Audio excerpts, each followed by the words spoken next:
क्या हाल है दोस्तों खेसारी लाल का आज गाना की शूटिंग हुआ है। कुछ बहुत सारे गाने की शूटिंग हुआ है। देख सकते हैं क्या पिक है, क्या फोटो है इसमें। बहुत जबरदस्त पानी स्विमिंग पूल में है। क्या लुक लग रहा है खेसारी लाल यादव की। ये गाना सारे गामा हम भोजपुरी तैयार हो रहा है। इस फोटो में नजर आ रहे हैं विवेक सिंह, अखिलेश कश्यप, खेसारी लाल यादव और सपना चौहान मैम। और बहुत ज़बरदस्त गाना की शूटिंग हुआ है। मतलब समझ सकते हैं जो कुछ साल पहले आया था प्रेमिका मिल गई, उस टाइप के गाना लग रहा है। बहुत ब्लास्ट गाना होने वाला। देखते हैं किसका गाना होता है।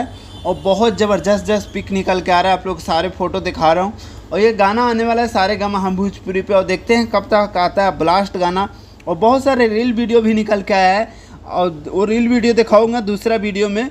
इस वीडियो पूरा लास्ट तक देखिएगा तभी कुछ समझ में आएगा। और बहुत ज़बरदस्त, क्या बात बताऊँ, क्या धमाकेदार ये पिक है। क्या गाना लेवल के होगा। सो ज़्यादा कुछ नहीं बोलते हैं। Okay bye, love you. Instagram के लिंक दिया हुआ, आइए मेरे से बात कीजिए। Okay bye, love you.